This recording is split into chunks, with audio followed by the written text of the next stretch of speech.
Nuxakud, bonjour, good afternoon, welcome. Thank you for joining us for today's Tourism Town Hall. My name is Ed Romanowski, and I'm Travel Nunavut's Secretary Treasurer and President and CEO of Frobisher Inn in Iqaluit. I will be your moderator for today's session. TIAC's Tourism Town Hall Series is an event partnership between the Tourism Industry Association of Canada, Destination Canada, and Travel Nunavut. We'd like to thank Air Canada as the sponsor for the series. This Tourism Town Hall will provide an opportunity to hear from TIAC and Destination Canada to better understand efforts being made nationally on behalf of our industry.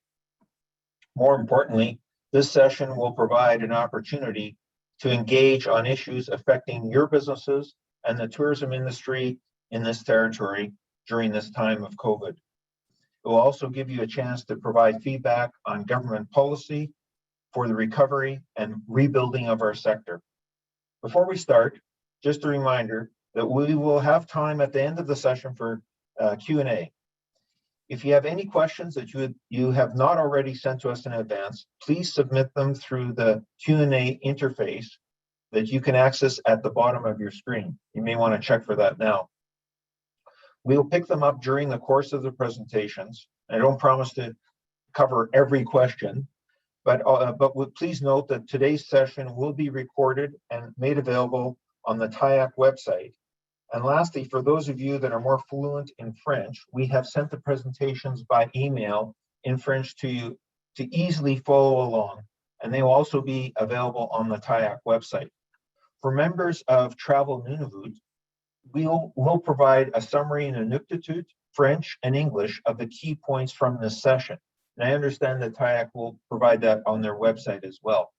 This will be available through Travel Nunavut's website, as I just mentioned, and the TIAC website. I thought that I should also tell everyone a little bit about Travel Nunavut. As Nunavut's industry association, we have 130 members. About 60% are Inuit-owned businesses, 30% are northern-based, and 10% are businesses based outside of the territory. I'd like to acknowledge the funding assistance of the Industry Association by the Government of Nunavut, the Department of Economic Development and Transportation, and Canor. While we meet today on a virtual platform, I'd like to take a moment to acknowledge the importance of the land in which we're meeting on. And we do this to reaffirm our commitment and responsibility in improving our relationships between nations and to improving our own understanding of local Indigenous peoples and their cultures. There are 4 panelists today, and our panelists are Beth Potter, who's the President and CEO of the Tourism Industry Association of Canada, Marsha Walden, President and CEO of Destination Canada, Nancy Guillon, Director of Tourism and Cultural Industries, Department of Economic Development and Transportation of the Government of Nunavut, and Kevin Kelly, CEO of Travel Nunavut, Nunavut's Travel Industry Association. And it is now my pleasure to welcome Nancy Guillon, Director of Tourism and Cultural Industries and Destination Nunavut, Department of Economic Development and also Transportation at the Government of Nunavut, to speak first. Over to you, Nancy. Thank you very much, Ed. Hello, everyone. So I would like to start by saying, again, a big thank you to Travel Nunavut, who invited me and ED&T to be part of this town hall meeting. I would like also to thank TIAC and Destination Canada for being such a resource and support for the industry and Destination Nunavut during those times and since Destination Nunavut's inception. So a big thumbs up to Beth and Marsha on your hard work, and definitely it resonates from coast to coast to coast. So as my role of Director of Tourism and Destination Nunavut, my team and I worked very hard thinking outside the box to align our action in this volatile and moving target that started, as you know, in March 2020. So I was thinking in this presentation, I know that people who are on the line, I'm repeating kind of myself, but that's what we did. We can start with what has been done since last year. So In reaction of the pandemic, we started the tourism task force and meeting like every month, every week. And the outcome was the recovery plan that has been developed and focused on hyper-local initiatives. So as we speak, we are planning to pursue a resurgence plan. That's a hard word for me. 2021 and 2022, based on what we will get from the industry, working with Travel Nunavut, and finding the best efficient way to reopen when allowed. We start as well during this pandemic, the Nunavut Cruise Working Group, as we are receiving expedition crews. So this group was to monitor the impact of COVID-19 on the cruise ship industry. So we worked so far on a protocol and health guideline for expedition cruise tourism. The group will reconvene during fall 2021 and finalize the document that we've been working. So we worked with communities that receive cruise ship, Arctic expedition cruise operators, and Transport Canada. Another point that I want to bring is funding. So it's always like a very popular point. So during, since last year, or ED&T collaborated with Travel Nunavut and Nunavut Economic Development Association to create the Shop Nunavut campaign last summer, which promoted and encouraged Nunavut residents to shop locally and support Nunavut businesses through the pandemic. That was our effort to do the hyper-local promotion of what we have within the communities and what we have available. In terms of funding, ED&T Small Business Support Program has been offered 2 rounds of $5,000 in business relief assistance to cover short-term operating costs, including wages and utilities to tourism-related businesses in Nunavut. So just to mention that this program, as most of you probably saw it, this program is reconducted now and is open for a new round of support. So I encourage you to apply to SBSP. The Nunavut Public Art Initiative was launched in July 2020 and has provided close to $400,000 in funding public arts projects in Nunavut communities across all the 3 regions. These efforts to support artists and as well encourage communities showcasing their uniqueness to eventually visitors and tourists. That was a very popular initiative. The community CTCI, Community Tourism and Cultural Industry Program, was adapted and still is adapting to increase flexibility for projects. So as you know all, CTCI, as its acronym, is the most flexible and accessible funding for tourism businesses with close to $1.4 million annually. So the program can support initiative, various projects, or your needs in equipment, etc., etc. So this fiscal, again, I reiterate and I strongly encourage tourism businesses to apply and take advantage of this program. It's there for you. Destination Nunavut has engaged in strategic partnership with Destination Canada and Kenor to promote local tourism and maintain brand awareness in the Canadian marketplace through strategic marketing efforts. In terms of training, ED&T supported training initiatives to some tourism outfitters in advanced wilderness and first aid, small vessels, operator proficiency. As for, and I can go on, and I know that the question is, what about Destination Nunavut? So I have a little, so Destination Nunavut, what DN has did to promote Nunavut during the pandemic and what we are doing right now and what is the future for it. So over the past year, Destination Nunavut continued to advertise on digital media, social media, and search and TV between January and March 2021. All our advertising initiatives saw an increase in brand engagement as indicated by our Google Analytics. The messaging was COVID appropriate and did not call to an action, but was mainly centered around Nunavut will be waiting for you when time will be appropriate.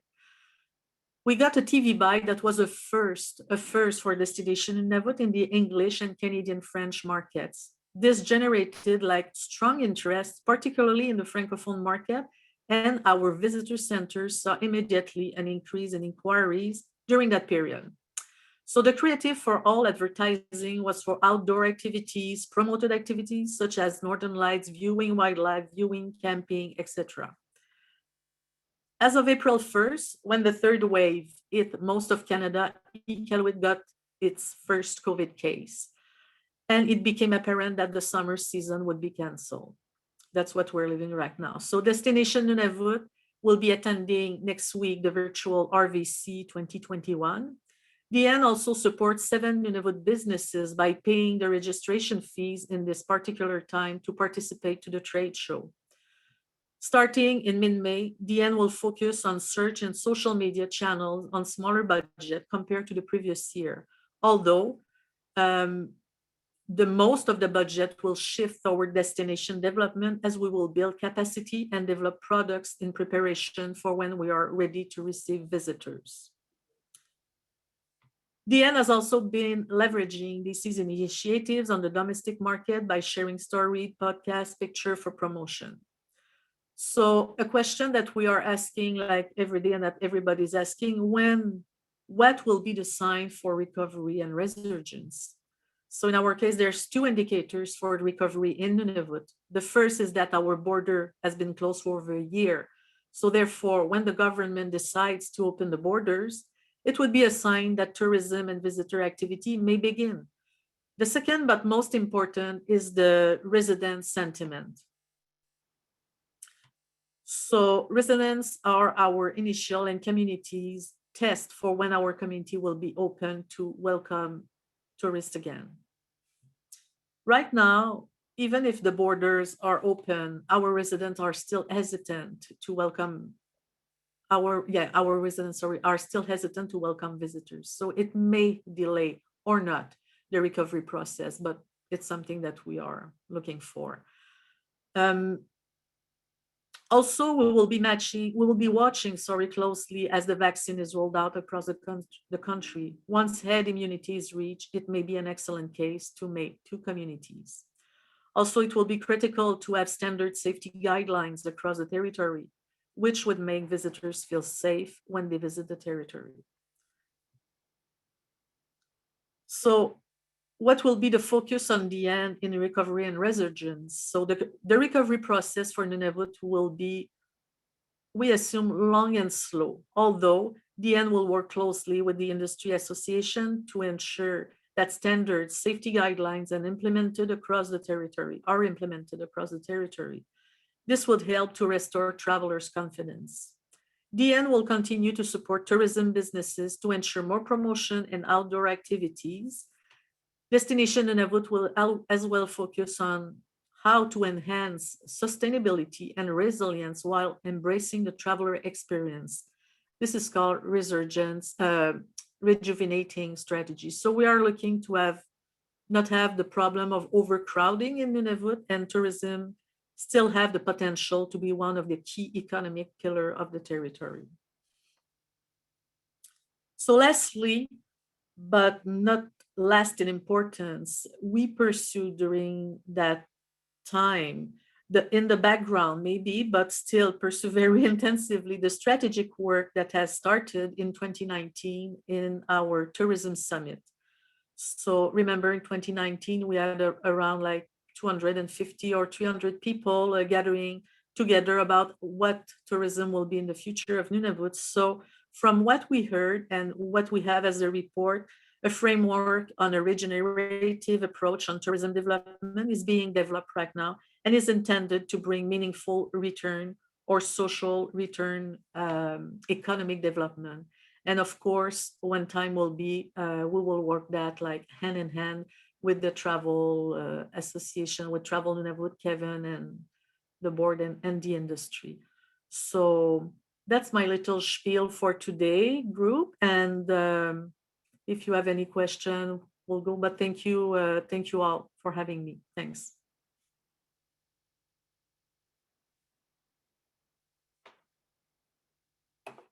Thanks very much, Nancy.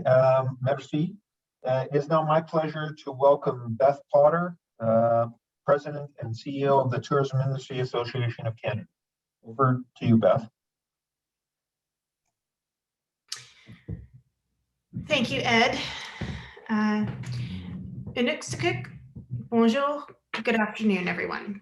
I'm delighted to be here with you today, virtually, in Nunavut. Bonjour tout le monde et merci de vous joindre à nous aujourd'hui. I want to thank you for participating in today's Tourism Town Hall and for allowing me to share an update on the work that the Tourism Industry Association of Canada has been doing on your behalf.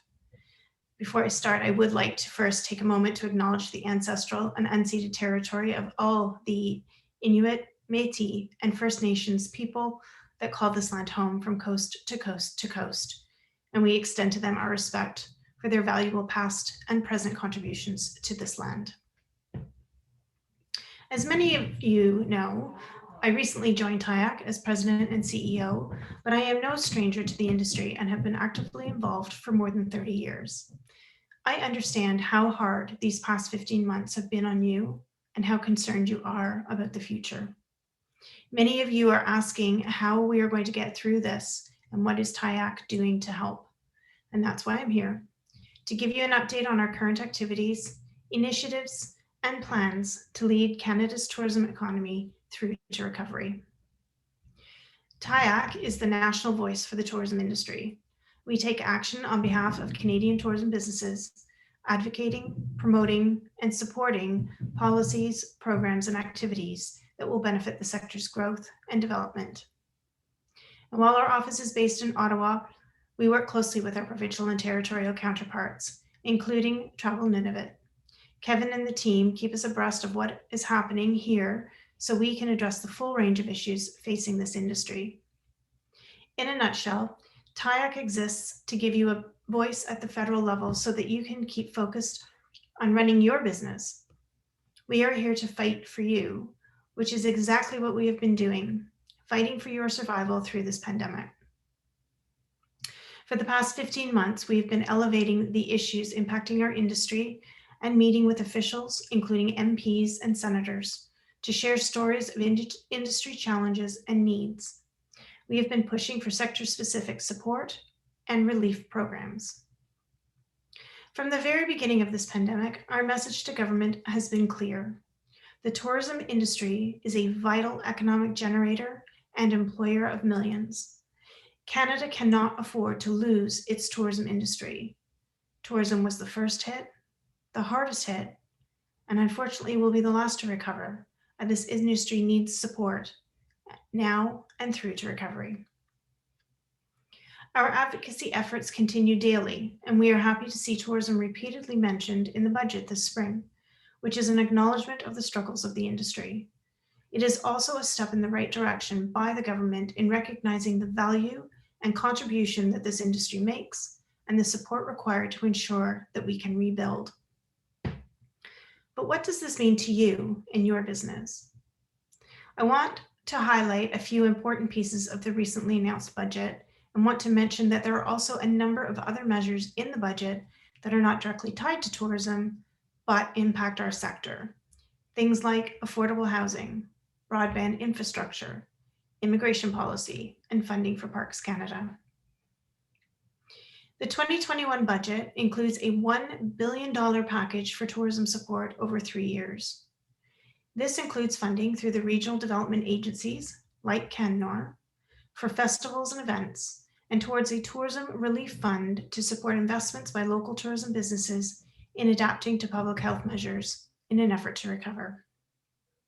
And it also includes funding to Destination Canada to ensure Canadian destinations are top of mind for Canadians in the beginning and to entice the return of those high-value international travelers, ensuring that we remain a player on the global stage. The Canada Emergency Wage Subsidy and Rent Subsidy are very important programs to our sector. The proposed extension to September is a good signal towards business support, but we know the sector will need support past the fall. And while we can welcome this extension, we will continue our work to ensure the hardest hit businesses receive continued support at existing levels. There was also a proposal for the new Canada Recovery Hiring Program for eligible employers that continue to experience declines in revenue. This initiative was proposed to help businesses hire back laid off workers or to bring on new ones. As mentioned, there are numerous other items in the budget that impact our sector. However, our main priority is to ensure that you understand when and if these supports become available and how to access them. So we will actively continue sending out updates and information to you as we learn more through our discussions with government. And we will continue to work with Travel Nunavut to ensure you have this information as quickly as possible. While we share this information, I have a favor to ask you. Please continue sharing your stories with us. It is crucial that we hear from you on issues you are facing, particularly pertaining to federal support programs, so that we can work to address them. When we meet with the federal officials, we tell your story of losing staff, losing revenue, and worrying about how you will continue to operate. We highlight what your losses and struggles mean to the community and country in economic impact and the unique needs of the tourism industry. While we monitor program rollout, we also need to look ahead, and TIAC is committed to be the champion of the recovery of this industry. Proof of vaccination has gotten much attention in the media lately. We know that this will need to become a common part of travel documentation moving forward, and our efforts are to lead the conversations on ensuring a national approach. We are working to make sure that there is one seamless system across Canada, as opposed to differing for regional approaches. This would only create confusion for both domestic and international travelers. We also know not everyone will get vaccinated, and that is why it is crucially important that we plan for testing and processes for those that are traveling without a vaccine. It is our firm belief that travel cannot be limited to only those who have been vaccinated. So testing and contact tracing will have to be a part of the system. TIAC is also looking to lead the way in changing the current narrative on behalf of the sector. We need public confidence to understand that when restrictions are lifted, your businesses are prepared to offer experiences following all the necessary health and hygiene protocols. We know just how much work and investment you have put into ensuring your businesses are compliant and ready for guests. And we need to build the consumer confidence for travel to resume again so that you can get back to business. And we know people will travel again, and we are advocating for a plan, calling on government to draw a line in the sand and set a target date to reopen. You can't plan with uncertainty, and we know you need time to prepare, retool, retrain, and rehire before you will be ready to open. We have been facilitating conversations with the Canadian government and at the global table through the World Travel and Tourism Council, looking at what other countries have been doing to ensure Canada is part of the seamless traveler experience for people that are moving around the world as we recover from this pandemic. While we address the challenges facing the industry, we are also forging ahead on our efforts, including Tourism Week, a national campaign that has been led by TIAC since 2003. It's a 7-day event to recognize Canada's tourism economy and the impact it has on every community across the country. This year, Tourism Week is May 23rd to 30th, and we are calling on Canadians to take the 2021 Tourism Pledge. That is, when restrictions are lifted, to travel in Canada. We are extending an invitation to come together as a country and support our local tourism destinations, businesses, and employees. For more information, please visit tourismcounts.ca. Now, before I close, I would like to personally thank our members in Nunavut for supporting our advocacy efforts.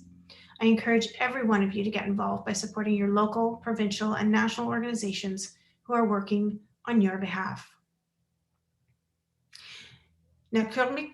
Merci. Thank you once again for joining our town hall today, and I look forward to addressing your questions. Now back to you, Ed. Thank you, Beth. It's great to hear what TIAC is doing, and it is now my pleasure to welcome Marsha Walden, who's the President and CEO of Destination Canada. Thank you again, Beth. Over to Marsha. Bonjour à tous. Hello, everyone. and thank you so much for inviting me to join you today. It's great to be here engaging with our partners in Nunavut. I look forward to hearing your questions later. Je suis très heureuse d'être ici aujourd'hui. Je vais donner cette présentation en anglais, mais nous avons fourni le document en français aux gens intéressés. I'd like to acknowledge that I'm joining you today from Vancouver, the traditional home of the Coast Salish peoples, the Musqueam, Squamish, and Tsleil-Waututh. Now, for your background, Destination Canada is a federal crown corporation, and it's our mandate to sustain a vibrant and profitable Canadian tourism industry, which would come as no surprise as being a huge challenge this past year, to say the least. And normally we do this through marketing, through research, through destination development activity, and through partnerships that we have both here in Canada and across the world. Now, as you will appreciate, much of our industry's strength and the strength that you derive is found in the partnerships that you have and the relationships with those in our industry. And so it is with us. Destination Canada, TIAC, Travel Nunavut, and the government of Nunavut, including Nancy's department, have worked together for many years to bolster our industry's prospects in what is a highly competitive global sector. But before moving on and talking about the things that we have done to help support our industry, I do want to acknowledge how terribly difficult this past year has been for tourism and hospitality operators. And frankly, this slide says it all.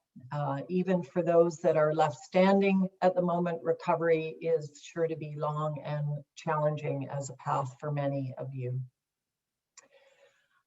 So today I will be touching briefly on our work in three phases across three time horizons. First of all, surviving the pandemic and the related restrictions that continue to face us every day. Reviving our market revenue and the promise of growth that still exists as an opportunity for our future. And finally, thriving, helping us increase the vitality of our industry over the longer term and continuing to deliver net benefits to communities, as well as better long-term resilience for the businesses in our sector. So let's start with our initial response to the pandemic beginning in 2020, which was really about helping our tourism industry survive its devastating initial impacts and help them limp through last summer. We knew that travel would restart first last year at a very hyper-local level. In most of Canada, we did see some rays of hope in the summer of 2020. And we worked with our provincial and territorial partners to create a very agile co-op marketing approach that was able to respond to the very, very different realities that faced us in each part of the country. And our partners matched our funding in order to support local initiatives. We also invested more than $18 million in other initiatives and partnerships to bring together very significant players that have huge reach within Canada and help extend the buying power of our partners across Canada. And you can see the various activities we engaged in there. I think it's also important to acknowledge the speed and scale of government responses that we have seen to date at every level. I mean, this kind of response has never before been seen in times of peace. And here are just a few examples of the programs that represent the over $15 billion in federal government investments that have been supportive to tourism over the past year. And looking ahead, we are seeing some encouraging signals of future demand and activities that are pointing in the right direction. However, we are very aware that our research is showing us that consumer sentiment correlates pretty closely with real-time health conditions. And that's why it's so crucial that we worked collectively to try to restore confidence in travel, both amongst travelers, but also amongst host communities. They have to feel ready to welcome back visitors. Now, 80% of Canadians say that they plan to travel once restrictions are lifted, so that's excellent. But we also know that Canada typically has a huge travel deficit. And what that means is that Canadians spend almost double on outbound travel, leaving the country, compared to what foreign travelers spend on inbound travel coming into our country. So this year, we need Canadians to keep their holiday dollars in Canada in order to help speed up our sector's recovery. And they can make an enormous difference, speeding up recovery by a year, just by spending 2/3 of their holiday budget in Canada this year.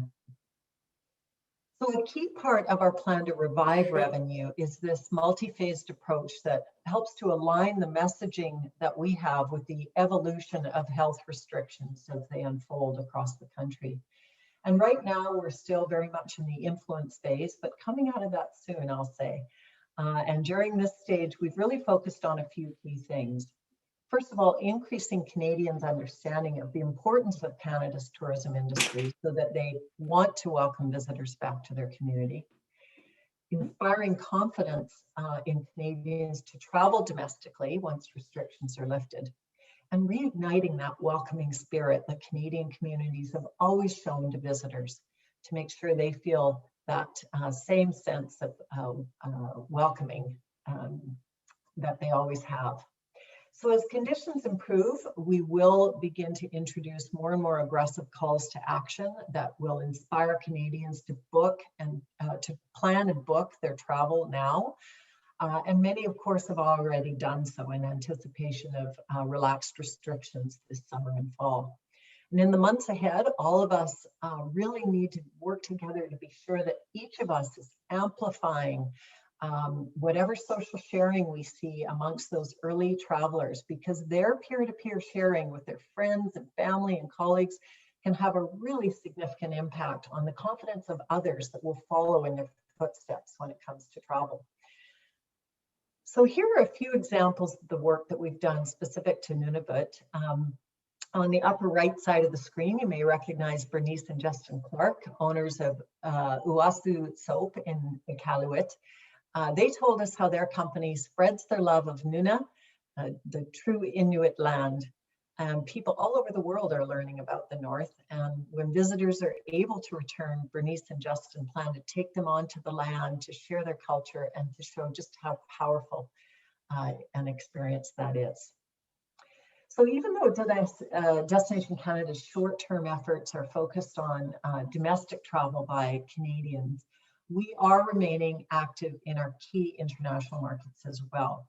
So we're working very closely with our in-market teams that we have in our core countries around the world to ensure that Canada stays top of mind during this pause, and that we're continuing to cultivate those really important travel trade and travel media relationships that we've built up over many, many years. And one example of that work was with Virtuoso's Boundless magazine, which, and these issues were focused entirely on travel ideas in Canada and were distributed to high value travelers throughout Canada, including through Air Canada's en route membership and now into the US. So looking a little farther down the road, what's it really going to take for our visitor economy across Canada to truly thrive? And we believe that this begins with a new North Star, one that orients us toward why our corporation was really created in the first place. And our aspiration is to ensure that our industry is enhancing the quality of life of Canadians and enriching the lives of visitors. We'll enable Canadian culture to thrive and place-based regenerative economies to emerge. And I heard Nancy refer to that as well. And together with our industry, it's really our remit to work to elevate Canada's competitiveness as a tourist destination. So to come along with us on this journey, let's stay connected. You can see some of the ways to do that on the screen right now. Je vous encourage à rester connecté avec nous sur nos canaux de communication. Merci beaucoup. Thank you very much. And I'll hand it back to Ed for some Q&A, I think. Thanks very much, Marsha. That was an excellent and informative presentation. And as I mentioned at the start of the session, this town hall was developed for you to ask questions directly to industry leaders on issues affecting your business and the tourism industry. And many of you have submitted questions in advance, and please continue to submit them. We'll try to get to as many of them as possible. I see a few more coming in. I'll ask the panel members a few questions to get their hopefully short responses and to the point so we can get through as many questions as possible. And I'll do my best to direct them to the most appropriate person. To start the conversation, let's begin with some of the questions that have been submitted in advance. So to Beth, just wanted to ask you a question. One of the questions that came forward was about, on behalf of the industry, is TIAC seeking incentives such as domestic travel tax breaks to spur on a quicker recovery of travel and the recovery of the service industry? And another suggestion by some of our members has been to change tax regulations, at least temporarily, to allow 100% deductions of meals and entertainment expenses by businesses. So just one of the suggestions, and if you can try to address that question. So first of all, thanks for the question and thank you for the suggestion. Very much appreciated. We'd love to hear your ideas. In our recovery document, we actually have suggested a travel tax credit to encourage Canadians to travel within Canada.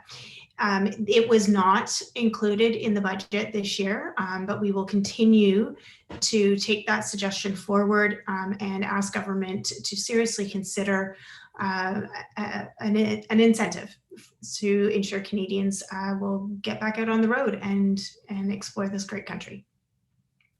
Great. Well, thank you, Beth, and thanks for your information earlier on in your presentation about the COVID passport control and the testing and contact tracing. Certainly that's something that is a big topic here in Nunavut, especially because of the concerns of various communities. So want to just re-emphasize that. For Marsha, just a question on Canadian border restrictions, and when do you see them eased and how will this be implemented? And probably that's the more important part, because I don't know if you're any better at fortune telling than anybody else, but in terms of the implementation of border restrictions being relaxed, and the lead time for, if you will, the lead time for travel in the north is much longer than most other travel in the south. So our operators need a lot more time, both for bookings and for arranging to host and provide accommodation and services to visitors. So back to you in terms of question, Marsha, about the relaxation of Canadian border restrictions. Right, there's certainly a lot packed into that question, so I'll try to touch on a few of them. But as you said, Ed, I think we all wish we had that crystal ball and could say with certainty what we think will happen around the borders. And I can assure you, even though I'm part of the federal family, I do not have any inside information other than what we have all seen publicly. But perhaps what I can do is provide a little context about what the models that we've done around those public statements are showing us. So a key one was about 2 weeks ago, Dr. Teresa Tam started to shape up some milestones for vaccination rates that would say, hey, when we get to this certain point, we can start to consider looking at border reopenings. So some of the milestones we should all keep our eyes on are, first of all, once 75% of Canadians have that first dose of the vaccine, which we think could happen around mid-June, and once 20% of Canadians have their second dose, which we think would happen in the latter part of July, then they can start looking at international border reopenings a few weeks later, probably 4 to 5 weeks later, which would put us in early September for a US border opening. Now, I know that the vaccination rates are vastly different in the north than they are in other parts of Canada, lucky you. But you know, for the borders to open, I think they would have to look at Canada as a whole, because we don't really restrict visitors' movements between provinces and territories. We are very alert to the fact that ramp-up times across our industry are needed, and you know, retraining workforce, finding workforce is going to be more of an issue. We know for airlines, there's lots of recertification requirements to get planes flying again and whatnot. So we have provided advice to government on what those ramp up times look like for various sectors so that they are very aware of just some of the constraints that may exist. I will perhaps reassure your operators in some sense that while I know seasonality is a very big concern for all of us in our industry, so the closer we get to fall and winter, the more concerned we become perhaps about our opportunity to make the best of 2021, that the booking windows, if you will, that we used to see pre-pandemic with long lead times, those have completely collapsed into very, very short lead times, and our travel trade is reporting the same. So there's such pent-up demand that people are eager to get going the minute they have the opportunity. So we may see things bounce back relatively quickly once the opportunity is there to do so. Thank you very much for taking on such a big question, Marsha, and your comprehensive answer. So this is really tags on this next question, tags onto that, and I'll direct it to Nancy Guillon. And it really is more about information about the reopening of the wilderness tourism operations in Nunavut. And I know that that's something that is being considered for 2021. So maybe you can just talk a bit about that and what does that look like. I know you commented earlier about the border reopening, that being a major trigger, and of course the resident sentiment. So if you can just comment about wilderness tourism operations and other visits from Canadians in 2021. Yeah, sure. Thank you, Ed. That's a very good question that unfortunately I don't have like the only clear answer that I have is that we have to wait for the CPHO, the approval of CPHO for such targeted activities. So every week we continue to work with him and to the protocols, but we are tied to the vaccination rates, to the resident sentiment, and to the chief public health officer. That's my answer. Quick answer. Great.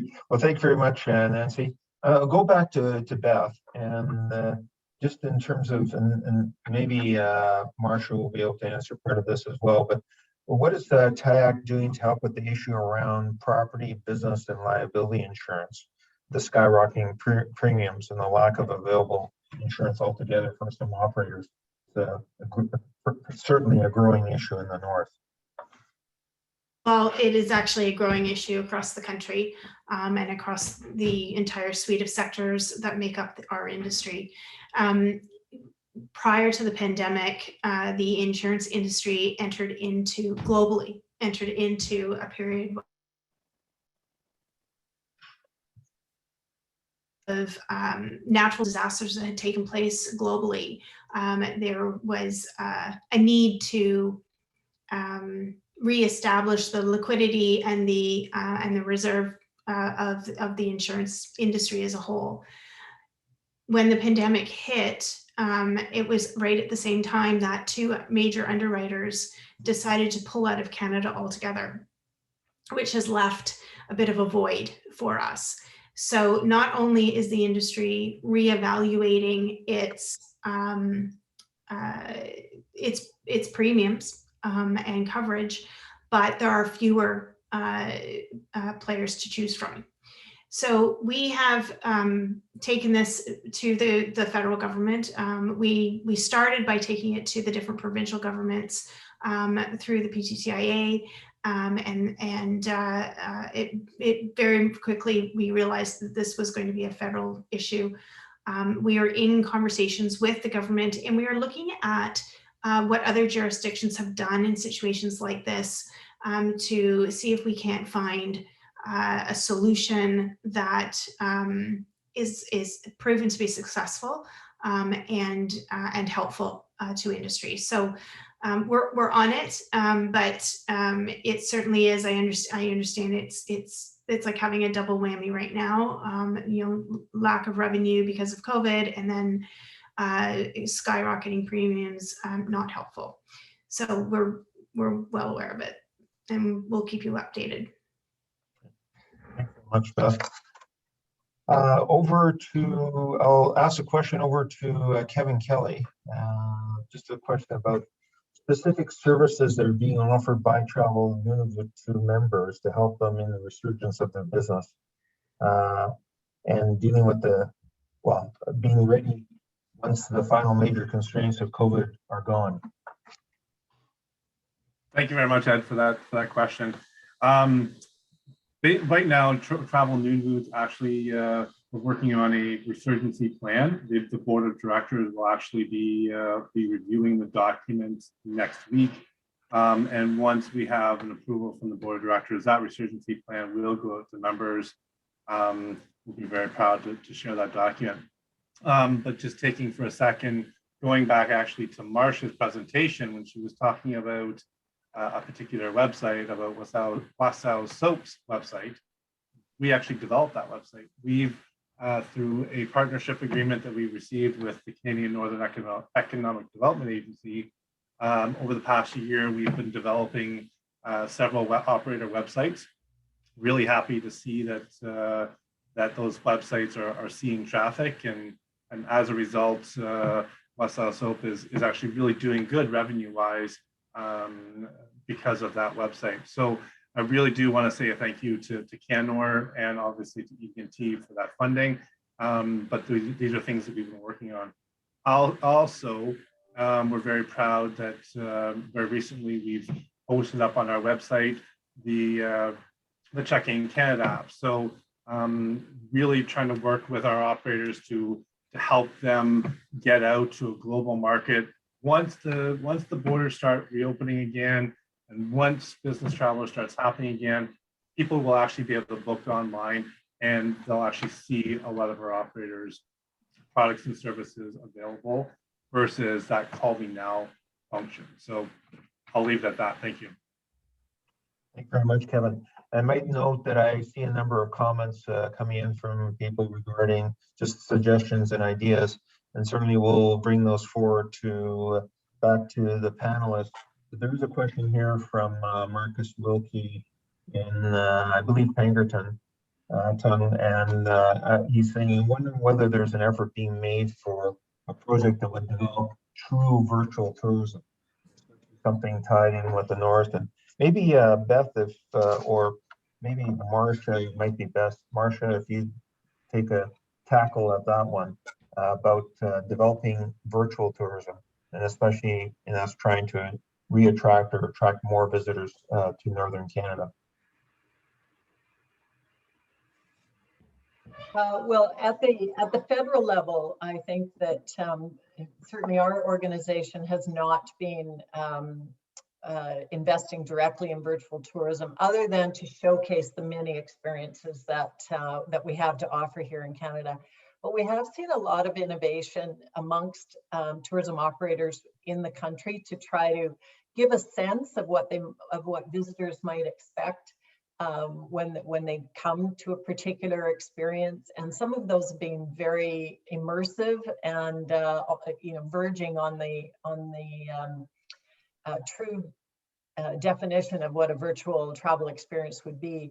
We're also seeing a lot of innovation with parts of the industry that used to be tour guides or used to offer guided tours of particular areas in doing virtual tours online on an ongoing basis in many parts of the world. I know, for instance, my French tutor does this a couple of times a week, goes on a virtual tour of some part of the world. And so I know they are rising in popularity. We don't currently have a program underway right now to explore that. Okay. Well, good. And certainly appreciate those comments. There's some good ideas that I think we should maybe advance that are about virtual tourism and how that might fit, especially in the North.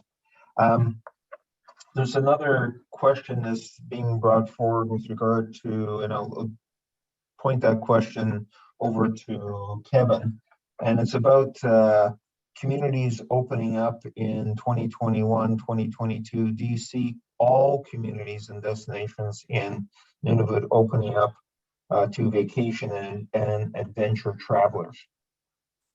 Kevin, if you can comment on that. Thank you, Ed.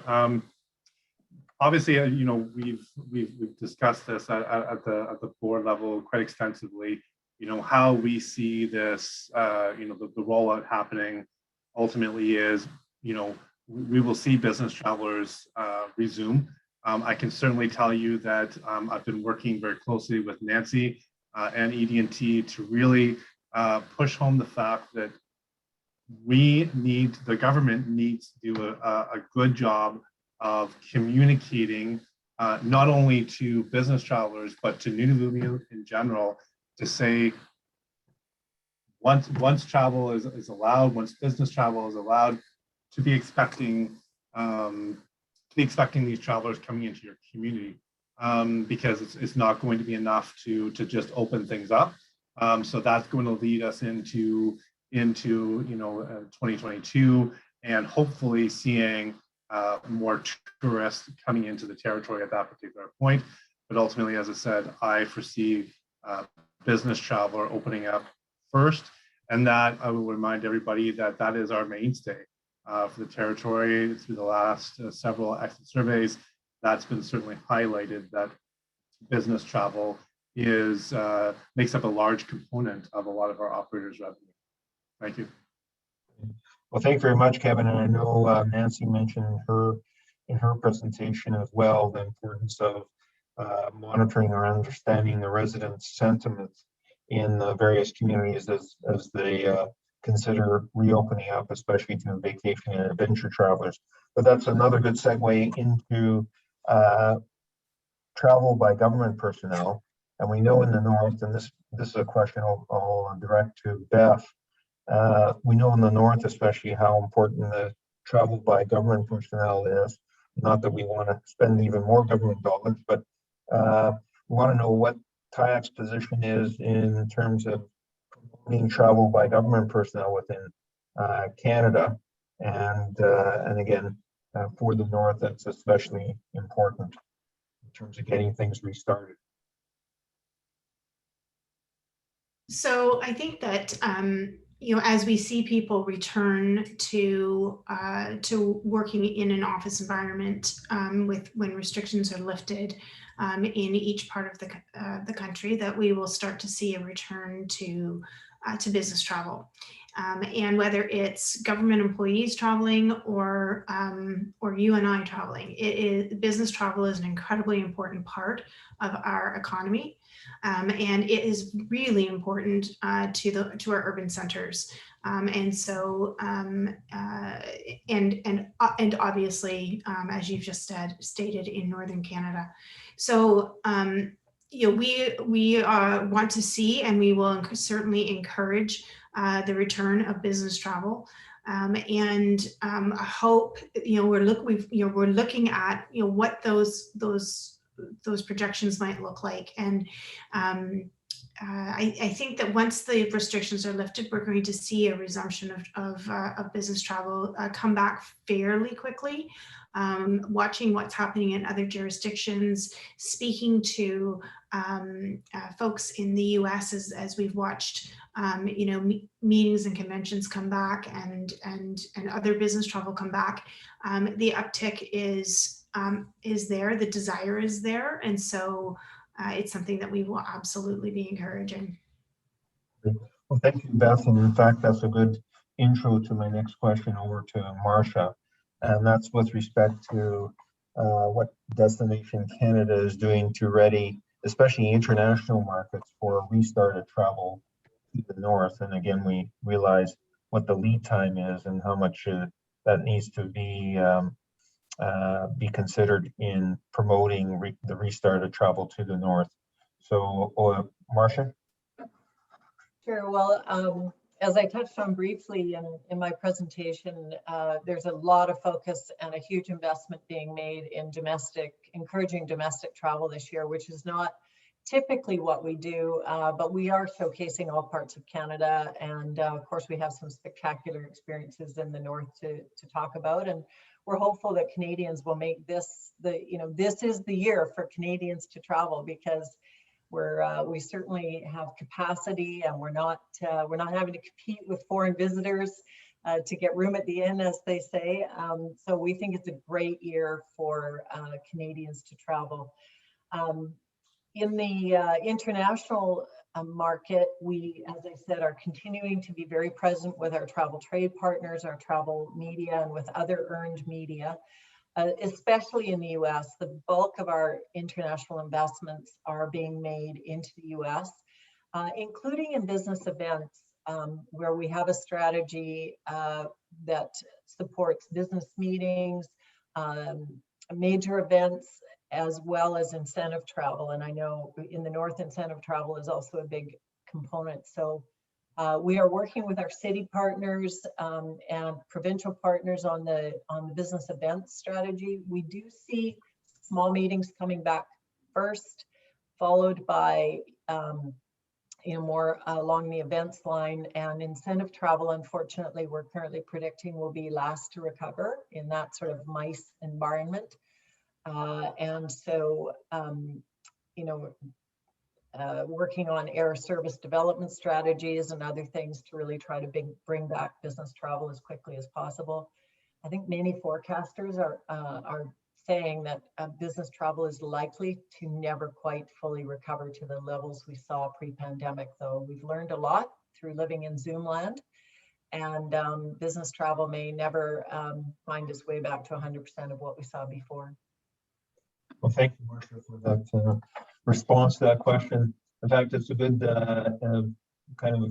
one of the questions that's come forward, or a comment that's come forward from one of our participants, industry participants on this call, is a suggestion that maybe we should consider a flat rate plane ticket anywhere in Nunavut to help in visiting the territory, and something to look at, especially since the territorial government and the federal government are doing so much to support or subsidize the airlines right now to keep them alive, especially in the north. That might be something that would be a tourism boom to Nunavut. So just thought I'd bring that point forward, and thanks to Mark Lewandowski for that comment. With regard to, and I'll back over to Beth, is maybe you can provide some insights into the cruise ship season, and is anything going to happen in 2021, and especially up in the north, and what does it look like in 2022? So I think you said cruise ship season, right? Correct. Cruise okay. ship. All right. So unfortunately, Transport Canada has pretty much ground the cruise ship industry here in Canada until March of next year. And so we have just recently pulled together folks representing the cruise industry to begin a national cruise committee under TIAC.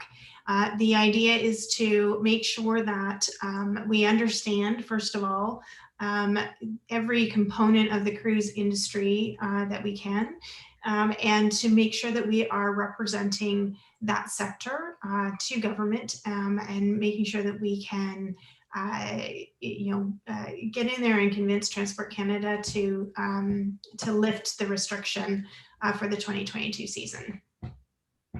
Great. Well, thank you. Could I just add a point to that, Ed, that was a recent development.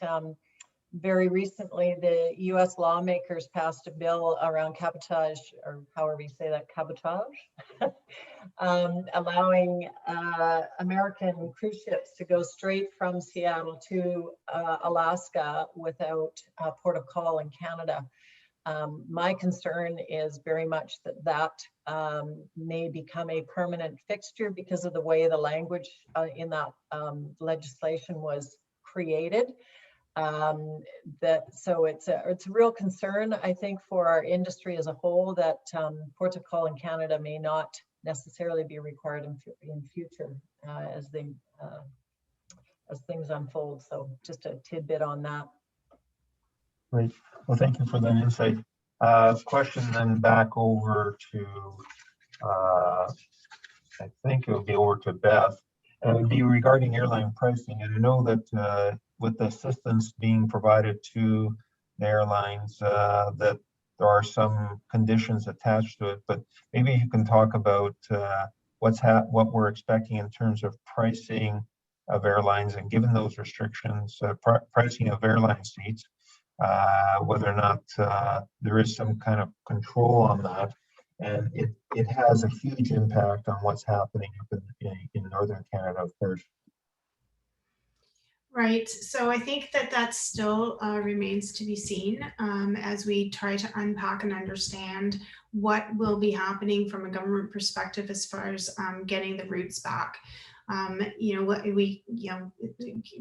It's no point in talking about pricing until we know we've got the routes and the frequency of those flights. So I know that the airline industry is meeting with government on a daily basis to make sure that they can return to a, as a competitive player in the marketplace. I wonder, Ed, if I could comment on that one for a moment. I have a Sure. few thoughts on it, if you don't mind. Go ahead. First of all, airlines being a keystone species, as they say, to our industry as a whole, it's really important that our airlines recover and have the resources to be able to spread their wings around the country, around the world once again. You'll see, if you look at some of what has happened during the pandemic, that there's a whole new philosophy starting to filter into the airline industry that is almost akin to the way other transportation providers like Uber price their products. So there's a surge pricing model that is very much starting to react to real-time demand. Lufthansa, I think, was the first airline in the world to introduce that, and many airlines around the world are starting to pursue that model, anticipating that they can be more reactive to consumer demand. Airlines are generally having to streamline their fleets and become much more focused on those routes that will drive immediate profit so that they can start paying down the massive debt that they've accumulated. So I think that the kind of scrutiny that routes will get in future with a smaller fleet, a more condensed list of routes, is going to really challenge some destinations to get back air service. So heads up, I guess, on that for all of us. Great. Well, thank you very much, Marsha. So I'll ask one final question around the table of our panelists with regard to working together. We know how important it is for us to work together, industry, government, all the different stakeholders in the tourism industry. And so your comments about how we can work together even more during this time and post-COVID for a more effective resurgence of travel in Canada's north. And maybe I'll throw that open to Nancy to start, and then go around the table to finish it up. Yeah, no, that's true. We need to work together. And even if we work very hard together, I think the key communication and, doing those things between like the TIAC, DC, Travel Nunavut, and us, and the industry as well, will bring us to better understanding and aim to targeted action that will be meaningful for Nunavut and communities. That's my short answer. Thank you, Nancy. Over to you, Beth. Well, I agree. I mean, we do have working relationships, and we need to make sure that we keep those alive and vibrant because we are stronger together. Kevin and I have been around the same table for many years when I was running the Tourism Industry Association of Ontario.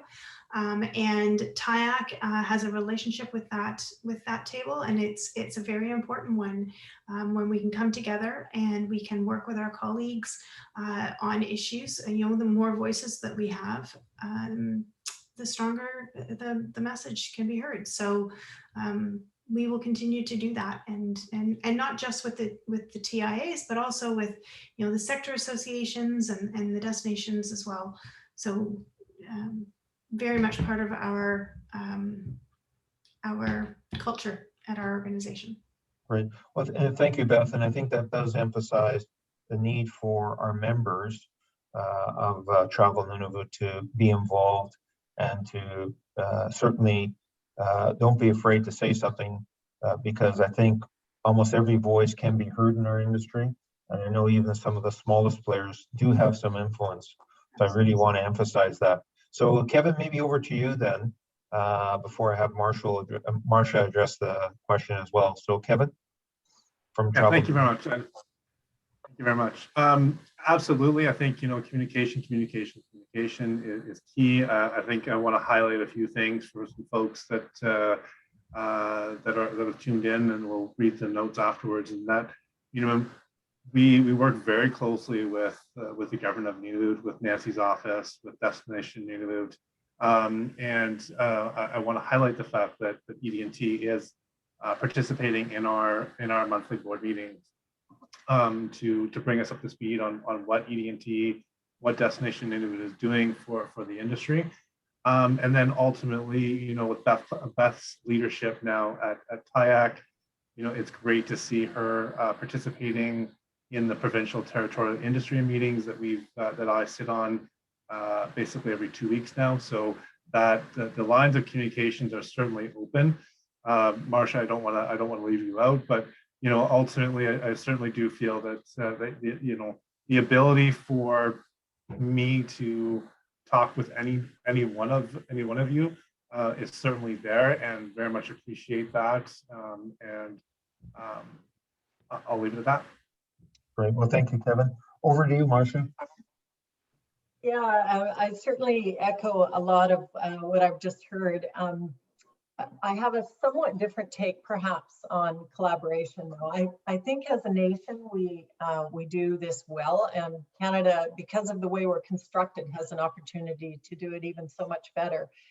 In a lot of ways, I think the way we collaborate has been paid a lot of lip service in the past, and it's been more about information sharing, which has value, but it hasn't really been about what I would call deep collaboration that really allows us to be much more powerful and competitive as a nation.